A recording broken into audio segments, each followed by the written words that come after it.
ای مادری جان نام از سلامم بفریست،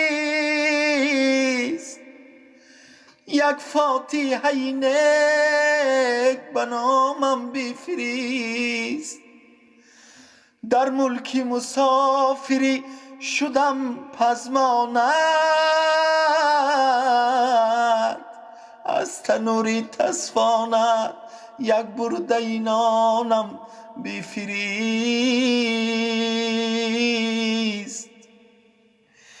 بهار آمد نیامد بوی مادر، شدم پزمان و چشم و روی مادر. نمی ارزد هزاران نوده گل، به یک تاری سفیدی موی مادر.